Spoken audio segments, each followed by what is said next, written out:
Sziasztok! Megnézzük a hármas kapcsolatban lévőknél, mi a helyzet, mit tudhatunk meg az ő jelenlegi helyzetükről. Nemrég csináltam olyat, amelyikben a középső személy az nő, és most visszatérünk a hagyományoshoz, ahogyan szoktam. Ez a kapcsolódás az, akik együtt élnek, együtt élik a mindennapjaikat. Ez a kapcsolódás az, ahol nem élnek együtt, de valamiféle energetikai kötődés van közöttük, és természetesen a középső személy az mindkét kapcsolódásban ugyanaz. Úgyhogy fogjunk is hozzá, lássuk, hogy a együtt élők kapcsolata milyen, mit tudhatunk meg az ő kapcsolatukról. Kettőt kérek mindkét fél részéről, tehát az együtt élő társ hogyan éli meg az ő kapcsolatukat. Mit lehet tudni az ő hozzáállásáról, ahol a kapcsolathoz, és a középső személy azt a kapcsolatot hogyan éli meg.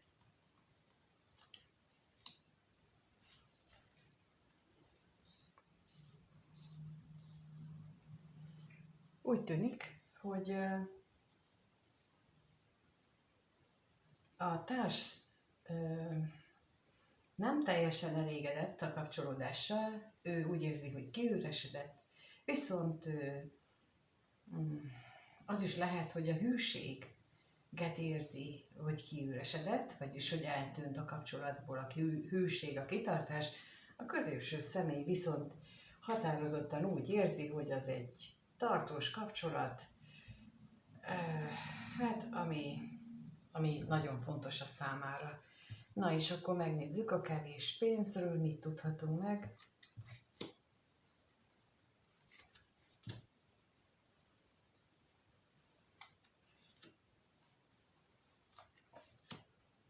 És a hűségről.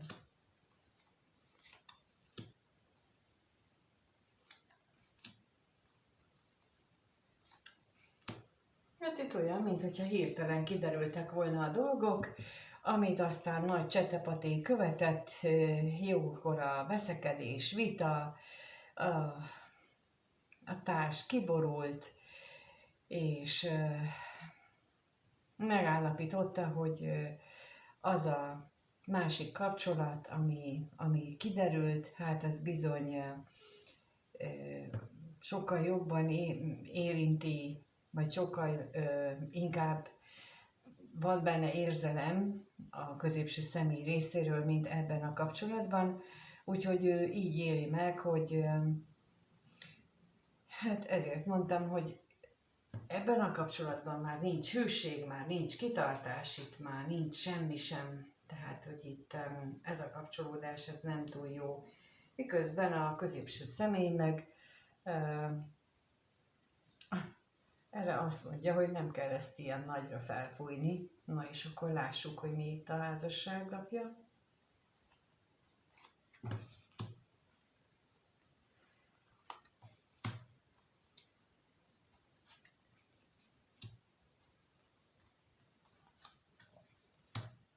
És az állandóság.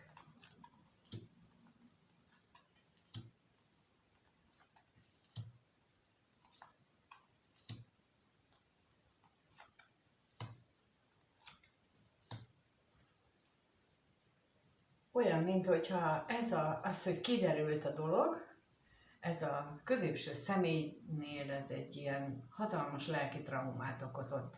Mert azt szeretné, hogy álljanak helyre itt a dolgok, mármint ebben a kapcsolatban,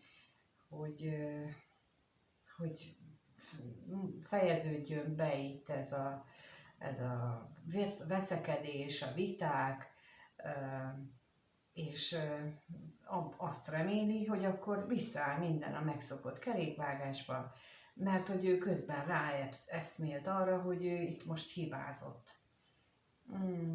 Meglátjuk, hogy igazán ráeszmélt erre, vagy csak ráeszmélt, hogy ezt nem így kellett volna, és nem így kellett volna a lényeg, hogy nem arra ébredt rá, hogy ez nem kellett volna megcsinálni, hanem nem így kellett volna. És itt ez a lényeg, hogy ezen van a hangsúly. Na hát akkor megnézzük azt, hogy a másik kapcsolódásban mi a helyzet, ott hogyan vannak, milyen ott a kapcsolat jellege, úgyhogy 2 kérnék szépen a középső személy részéről. Szerinte milyen ez a másik kapcsolat, ahol nincsen együtt a harmadik féllel? Milyen az ő kapcsolatuk? És a harmadik fél részéről.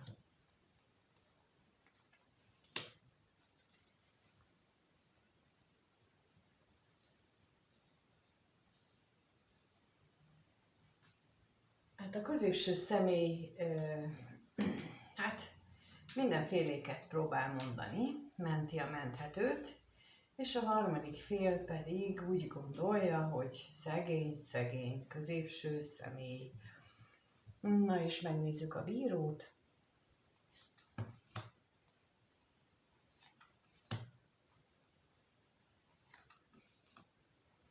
És az üzenetet is.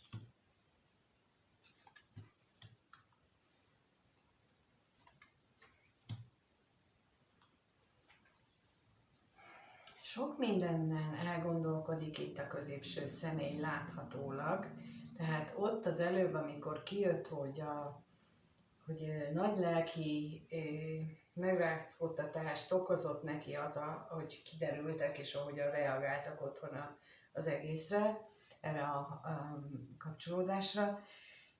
Viszont ezzel annyit ért el, hogy ezt a kapcsolatot is, meg azt is végig gondolja. És nem vagyok benne biztos, hogy fölméri ennek a jelentőségét. Egyelőre csak ott tart, hogy végig gondolja, ő neki egy megújulásra lenne szüksége, és ő ebben látja, vagy ebben látta a megújulás lehetőségét, hogyha ő most egy harmadik féllel keveredik kapcsolatba. És akkor megnézzük itt az özvegy férfit, hogy a harmadik fél hogyan éli meg ezt a kapcsolatot.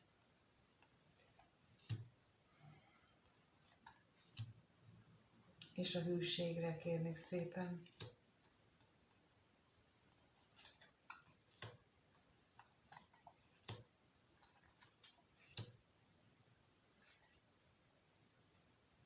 Hát a harmadik fél, mint mondtam, ő sajnálja, hogy ez a szegény középső személynek mit kell kiállni, és mind megy keresztül. Ő valóban, tehát teljes szívéből, lelkéből sajnálja ezt a középső személyt, és úgy gondolja, hogy ez a kapcsolat is ettől olyan nehézkes, meg a középső személynek is ettől vannak problémái, viszont valahol a mélyben ő nem biztos, hogy érzi, hogy itt azért ott vannak a hazugságok. Tehát, hogy itt nem minden arany, ami annak látszik. Itt lehet, hogy ő érzi ezt, csak nem mer ezzel szembesülni. Lehet, hogy ő tudja azt, hogy nem őszinte, nem teljesen őszinte itt a középső személy, de nem mer vele szembesülni, mert fél, hogy akkor elmegy, fél, hogy akkor mi lesz, és akkor rengeteg félelem szokott ilyenkor lenni az emberekben, amit hogyha épp ésszel, már úgy értem, hogy racionálisan átgondolna, akkor rájönne, hogy ez teljesen értelmetlen félelem. De megnézzük, hogy hogyan gondolnak egymásra a felek. Kettőt kérek, először az együtt élő társ hogyan gondol a középső személyre.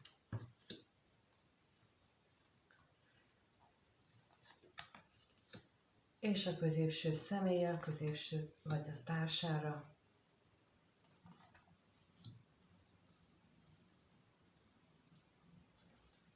ahogy raktam ki a társ részéről, az jött ki, hogy ő úgy gondolja, hogy itt a középső személy, az jól elszúlta. Az jól elszúlta. És középső személynek úgy gondolja a másikról, hogy ő egy kicsit házsátos otthon, de megnézzük, hogy ez a veszteség, ez mit jelent itt. Mit jelent itt ez a veszteség?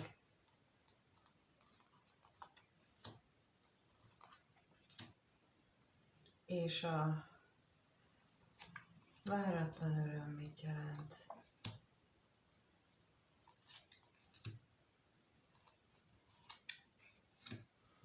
Hát ez a jól elszúrta, ez nagyon találó volt ott az előbb, mert láthatóan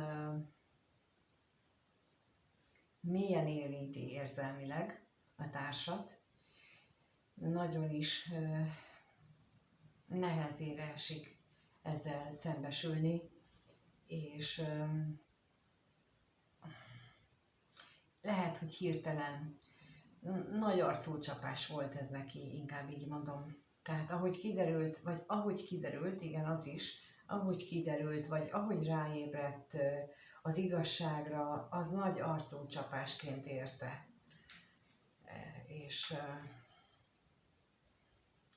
ezért gondolja, hogy nem tud benne megbízni, fél attól, hogy mi lesz.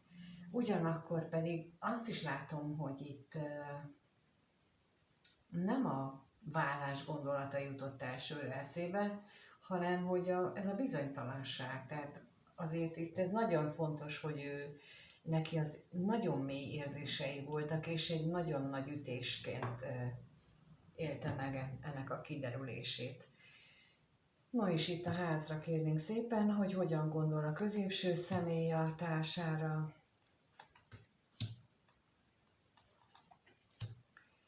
és a bosszúságra is.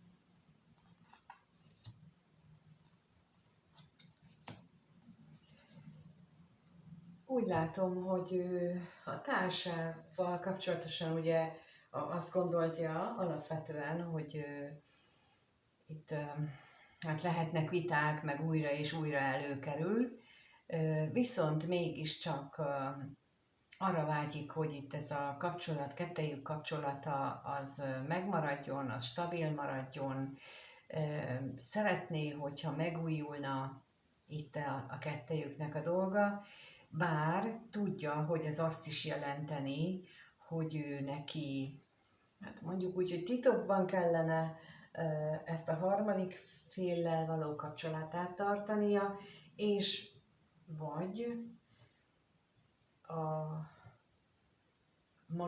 tehát hogy így egyébként meg úgy belül magányos lenne. Tehát, hogy így valahogy ráébredt erre, ebben a nagy mély lelki ébredésben, hogy ebből a kapcsolatból megkapja a családot, megkapja a szokásait, megkapja a vagyont, megkapja azt a földi anyagi érték, de a szellemi értéket, a lelki értéket, az bizony itt nem. Bár mondom, tehát így teljes szívéből vágyik arra, hogy ez meglegyen, de ez csak azért, mert ő így képzelt el, hogy az élete akkor teljes, hogyha ott van a család, és nagyon sokan ezt gondolják, tehát, hogy ő is valószínűleg ebbe a kategóriába tartozik. Na és akkor megnézzük, hogy mit gondolnak egymásról a másik kapcsolatban. Úgyhogy a kettőt kérnék szépen, és a középső személy hogyan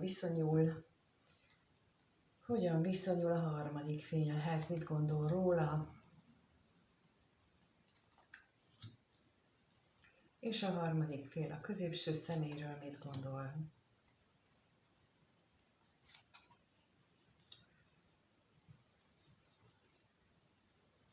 Úgy látom, hogy mindkettejük valahogyan értékesnek találja ezt a kapcsolódást, csak másokból. A középső személy úgy gondolja, hogy Hát ő így tud vigasztalódni, ki tudja pihenni a fáradalmakat, míg a harmadik fél úgy gondolja, hogy, hogy a középső személy nagyon vágyik rá, nagyon szenvedélyes vele, és hogy nagyon értékes, lehet, hogy ezt mondja is a számára, tehát, hogy így ilyen módon éli meg. De most a betegségre kérnék szépen.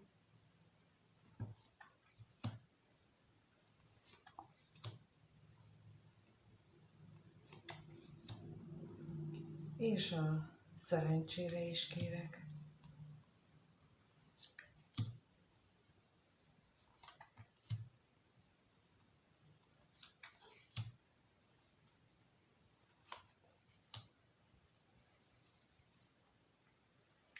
Hát láthatóan nem nagyon szeretné ezt nyilvánosságra hozni, ezt a kapcsolatot, és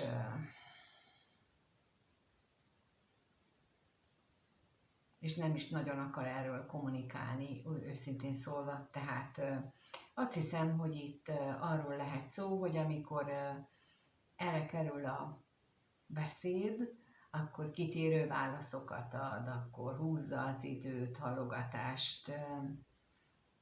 Igen, a középső személyt ebben az esetben így a mellébeszélést választja. Na és akkor a pénzre kérnek szépen még.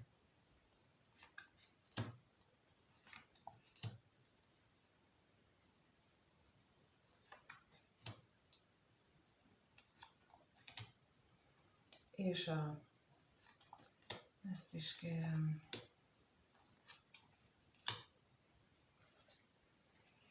Itt láthatóan a harmadik fél abban a hiszemben van, hogy ebből valamikor egy párkapcsolat lesz, ugyanakkor pedig tudja, hogy nem mindig jönnek össze a találkozások, nem úgy történnek meg, és ez néha eléggé lesújtja, eléggé nehezen éli meg, mert nem tartja be mindig az ígéretét ez a középső személy.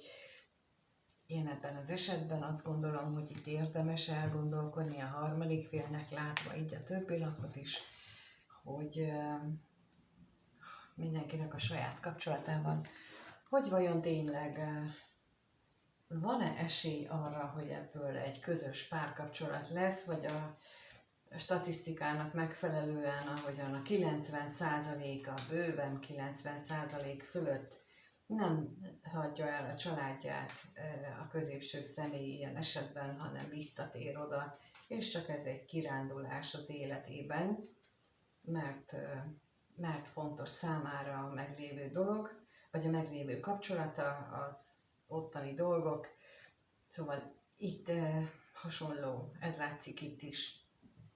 Megnézzük az érzéseket, hogy a meglévő kapcsolatában mit éreznek egymás iránt, és kettőt kérek is először a pár, a társ, mit érez a középső személy iránt, és a középső személy a társ iránt.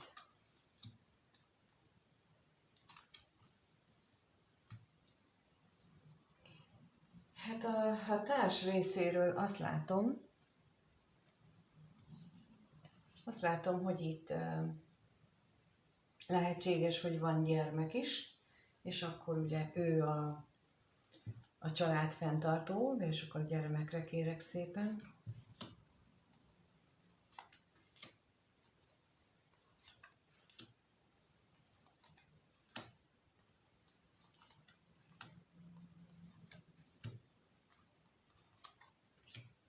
De más esetekben viszont az is lehetséges, hogy úgy gondolja, hogy képesek megújulni, képes ez a kapcsolat megújulni, és újra egy családdá válni, bár tudja, hogy ehhez hátra kell hagyni a féltékenységet, a félelmeket, azokat a gondolatokat,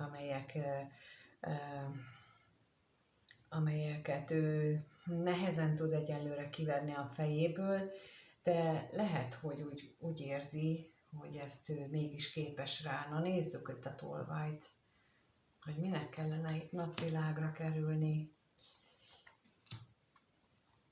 Hát, mert itt azért nagyon fontos az ő gondolatvilágában és érzésvilágában nem csak a pénz, de valójában a szeretet is már nála másodszor jött ki, tehát hogy ő nála itt van a szeretet, a valódi tiszta, őszinte szeretet a középső személy iránt, és ő ezt szeretné visszaállítani. Na és akkor a középső személynél az özvegyasszonyra kérek, hogy mit érez a párja iránt, és a katonatisztre is kérek.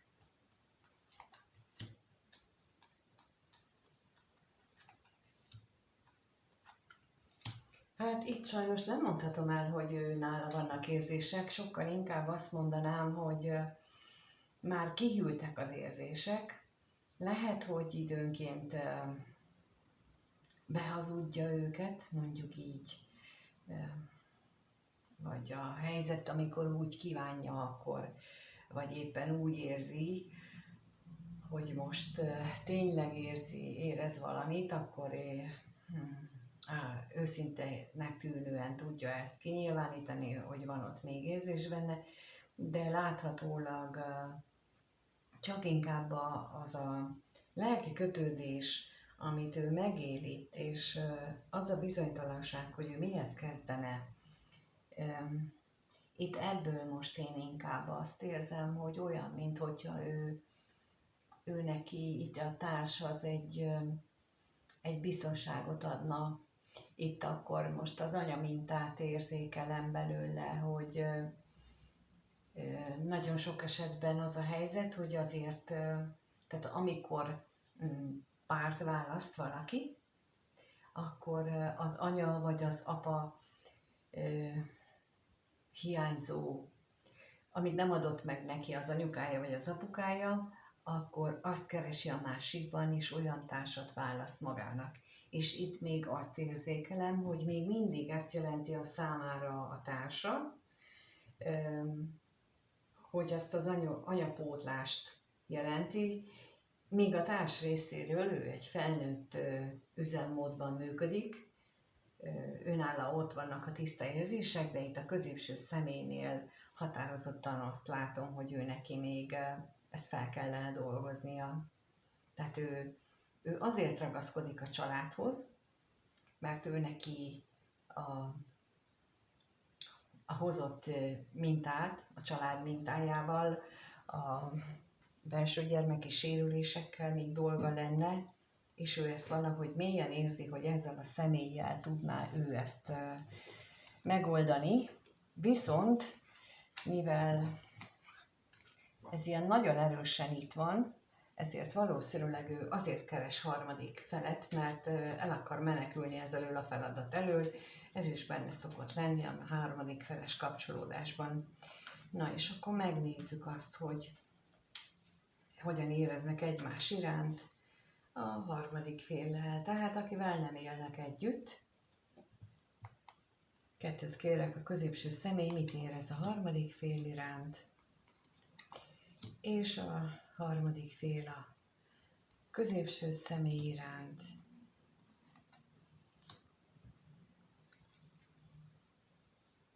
Hát a középső személy részéről itt valójában erre utal nekem ez a két lap, de akkor az ajándékra kérnék szépen még.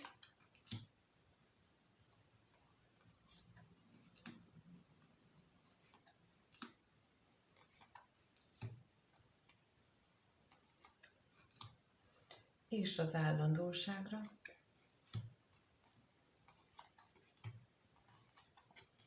Lehet, hogy ő itt azt éli meg itt a harmadik féllel, hogy ez a harmadik fél, ez olyan személy, mint akire ő mindig is vágyott, vagy akire régen vágyott,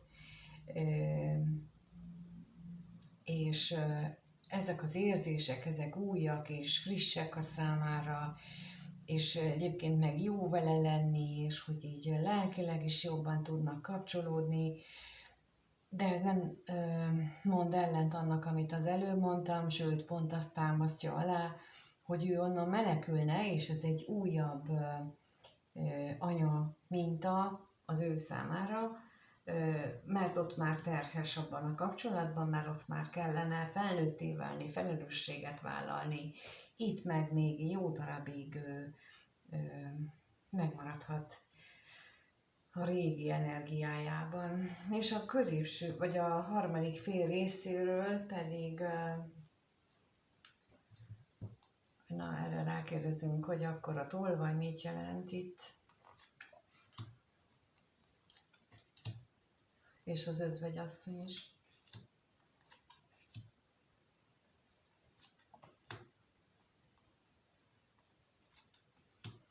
Tehát, mint ahogy mondtam, őt a harmadik fél meggyőződéssel hiszi, hogy ők egy pár, és hogy itt bár egyelőre nehézségek vannak a közös élettel, a közös családdal, a közös dolgokkal, a középső személynek a meglévő kapcsolata miatt, de mégis ők egybe tartoznak, és akkor hamarosan, hát ez egy felvállalt dolog lesz.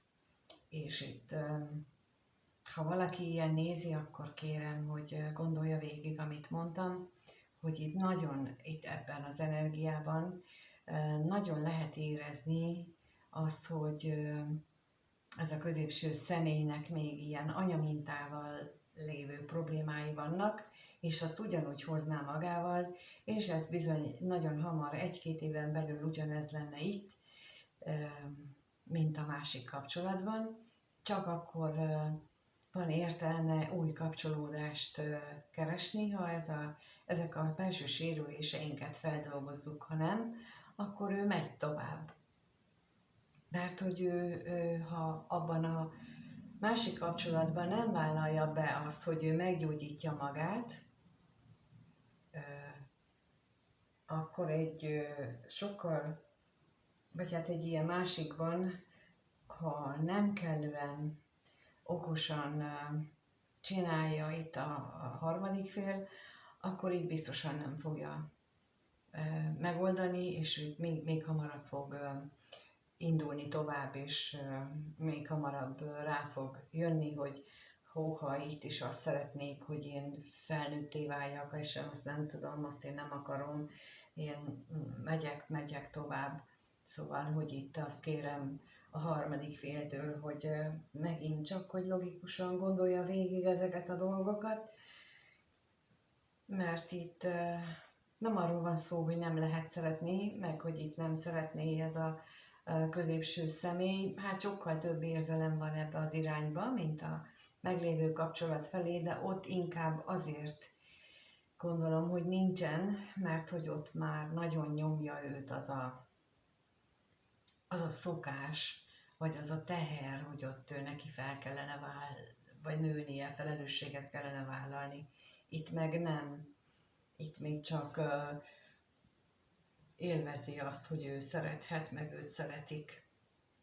És itt csak ennyi a különbség, de ez 1-2 éves időtávban ugyanoda fog kifutni, ahova a másik, hogyha nem lesz itt jelentős változás.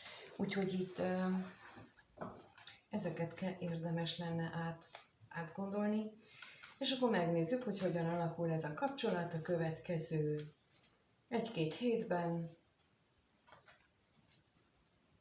Lássuk, hogy hogyan alakul ez a kapcsolódás.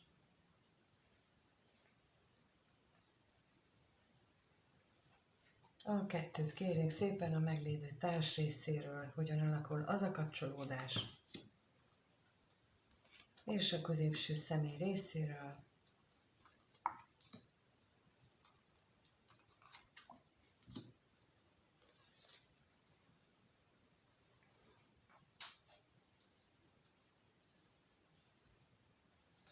Láthatóan a társ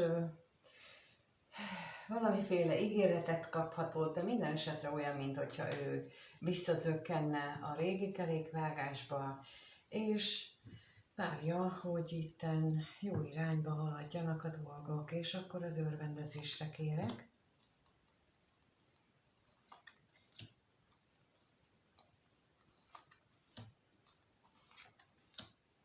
és a vágyra is kérek.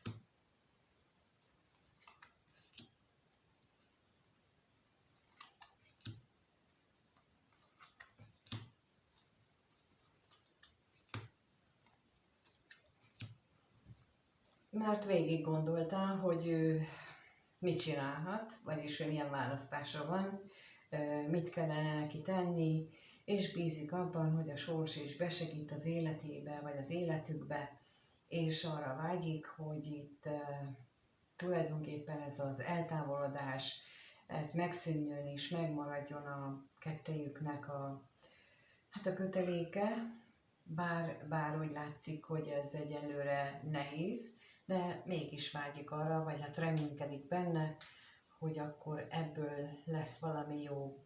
Mindeközben a középső személy részéről úgy látom, hogy ő nem biztos, hogy letesz erről a harmadik félről, de akkor itt a bíróra kérnék szépen.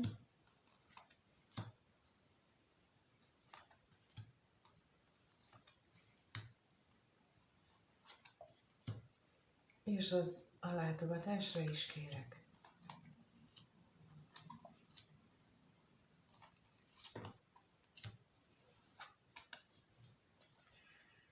Mert lehetséges, hogy szóba kerül közöttük, mint egy feltételként, hogy akkor vessen véget annak a kapcsolatnak, és még az sem biztos, hogy nem ígéri meg, vagy nem lesz erről szó, de láthatólag ez a középső személynek nagyon nehéz döntés, illetve nem is tud dönteni ezen a téren, és itt elképzelhető, hogy ő csak eljátsza ezt, vagy ilyen, megígérem, hogy abba hagyom, meg nem találkozom vele többet, de gondolatban mégis játszik ezzel a gondolattal, mégis ott van a fejében, hogy hogyan tudnánk találkozni, mit tudnánk csinálni, hol tudnánk találkozni, szóval ilyenekkel járna az agya. Na és akkor megnézzük, hogy hogyan alakul a másik kapcsolat, kettőt a középső személy részéről.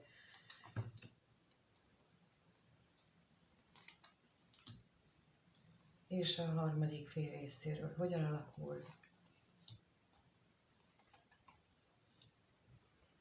Hát a harmadik fél az láthatólag ő úgy hiszi, hogy szerelmes. A középső személy viszont tudja, hogy ez nagyon nem jó, de mégis lehet, hogy itt arról fog beszélni, hogy akkor most szünetet kell tartani, mert hogy otthon problémák vannak, és akkor a szomorúságra kérek. Erre gondoltam, azt éreztem itt.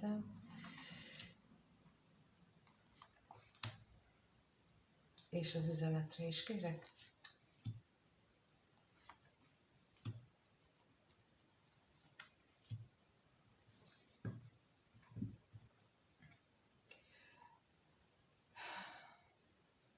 Mint ahogy az előbb mondtam, ő otthon azt ígérheti, hogy akkor ennek vége lesz, és ezt ő valamilyen szinten komolyan is gondolja, amikor ezt ő megígéri, de továbbra is az látszik, hogy dolgozik rajta, hogy hogyan tudnak ők találkozni, miközben a harmadik fél ezt annak veszi, hogy itt semmi nem változott, csak most éppen egy kis szünetet kell tartani, és akkor az özvegyasszonyra kérnék szépen.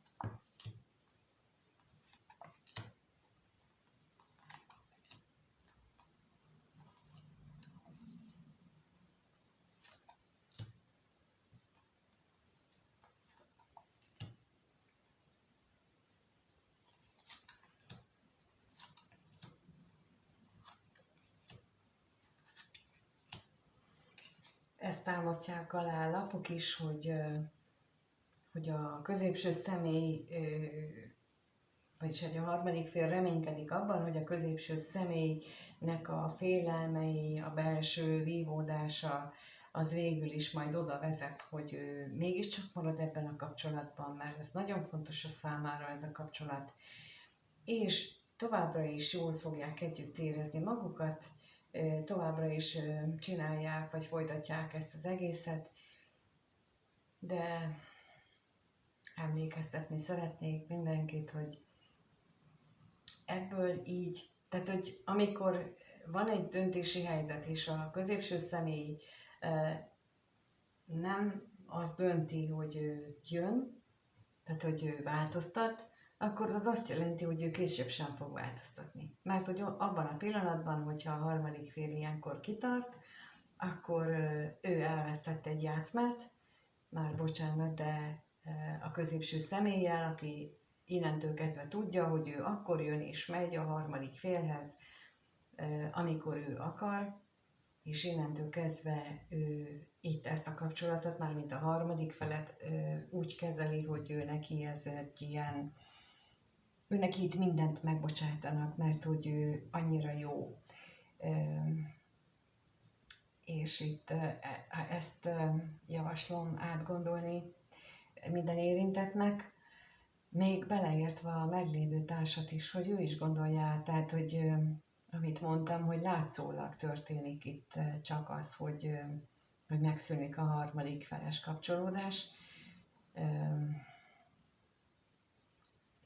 és nincs ott valódi megbánás, megbocsátás, nincsen. Hát sajnálom, köszönöm szépen, hogy itt voltatok, és megnéztétek a videót, köszönöm, hogyha megírjátok, hogy ez nálatok hogy van, hogy mennyire tudtok így szembenézni ezekkel a helyzetekkel, és mennyire tudjátok tényleg őszintén végig gondolni azt, hogy mi jó nektek, és mi nem, és hogy azt, ha megírjátok, hogy esetleg amiket így mondok, ötletet és tapasztalati tanácsokat, hogy ez jó-e a számotokra, hasznos-e, ennek is örülök, ha erre reagáltok, mint ahogy annak is, hogyha bármilyen jelet küldtök a kommentbe, például egy felkiáltó jelet, egy kérdőjelet, egy sírójelet, szóval tök mindegy, a lényeg az, hogy ha ott bármilyen interakció történik, akkor azt úgy értelmezi a YouTube számítógépe, hogy ezt a videót érdemes megmutatni másoknak is, és bizony ahhoz képest, hogy mennyien szeretnék nézni, ahhoz képest kevésnek mutatja meg. Én látom azt, hogy hány embernek mutatja meg, és nem mutogatja meg még azoknak sem, akik fel vannak iratkozva, de ezzel ilyen lájkkal, meg ilyen interakciókkal lehet ösztönözni a számítógépet, hogy mutasd már meg, kérlek. Úgyhogy ha ebben akartok segíteni nekem, a csatornának, vagy másoknak, akkor így tudtok, és ez nem kerül semmibe se, csak egy mozdulatba, úgyhogy köszönöm, hogyha ezt megteszitek, mint ahogy köszönöm a lájkot és a feliratkozásokat, és hogyha egyénit szeretnétek, így a személyeset végigbeszélni, vagy bármit végigbeszélni, akkor a leírásban megtaláljátok az elérhetőségemet, és ott tudtok keresni engem.